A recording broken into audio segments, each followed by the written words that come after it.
bismillah, kita akan melanjut pembelajaran. Kali ini kita akan belajar bagaimana caranya membentuk sebuah bangun datar 3 dimensi.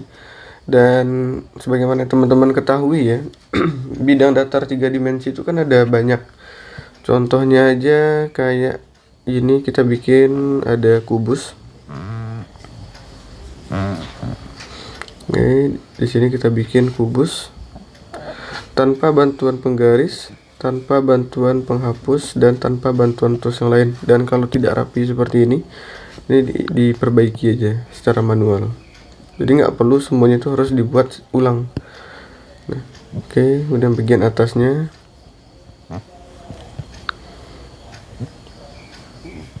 Oke, seperti ini. Nah, ini latihan pertama kalau misalkan kita mau menggambar sebuah bidang 3 dimensi. Kemudian ada objek lain, contohnya juga balok.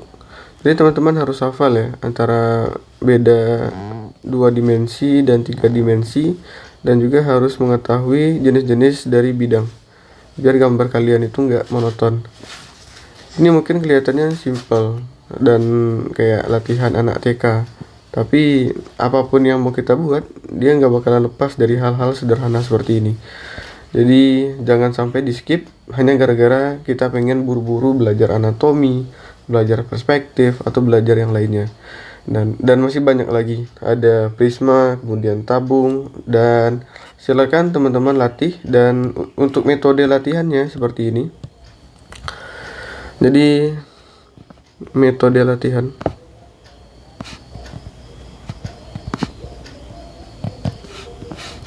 Silakan teman-teman buat di kertas ukuran A4 HVS.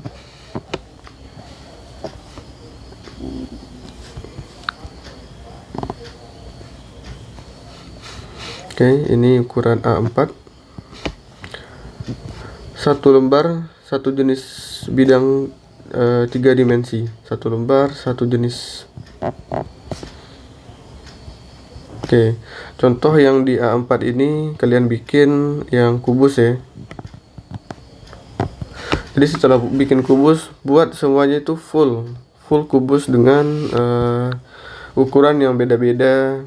Kemudian posisi boleh kalian putar balik, mau gimana pun lah bentuknya, karena ini latihan. Dan di lembar kedua kalian buat lagi contoh kayak balok. Di lembar ketiga ada prisma, lembar keempat tabung. Buat sebanyak mungkin, minimal itu satu lembar satu jenis. Tapi kalau misalkan kalian buat dengan beberapa lembar satu jenis garisnya atau bidangnya, maka kalian juga yang bakalan ngerasain efek dari latihannya. Jadi kalau misalkan latihan seperti ini, jangan selalu fokus untuk membuat seminimal mungkin, tapi buat semaksimal mungkin. Oke, kalau kalian terapin latihan seperti ini dan diusahakan semaksimal mungkin, nanti ketika ada video pembelajaran selanjutnya, kalian bakalan gampang. Tapi kalau hanya sekedar nonton aja, kemudian kalian heran, kok nggak makin jago? Kok kenapa sih nggak ada perubahan? Nah, itu harus kembali lagi ke diri kalian. Ada dikerjakan nggak latihannya? Dan ini boleh dikerjakan manual atau digital. Namun kalau kalian nanya saya nih sebagai saran yang bagus apa, saya akan sarankan untuk di kertas dulu. Dan bukan aib kalau misalkan kita belajar digital tapi malah ikut latihan di kertas juga, itu bukan aib. Jadi jangan egois, jangan sampai mengabaikan di kertas juga. Karena banyak ilustrator hebat di luar sana yang mereka ini udah punya alat yang bagus-bagus ya, tapi mereka tetap menggunakan kertas. Dan kita tidak perlu terburu-buru, dinikmatin aja latihannya, agar nanti di video-video selanjutnya itu semakin mudah kalau misalkan kalian terapin. Barakallahu fikum.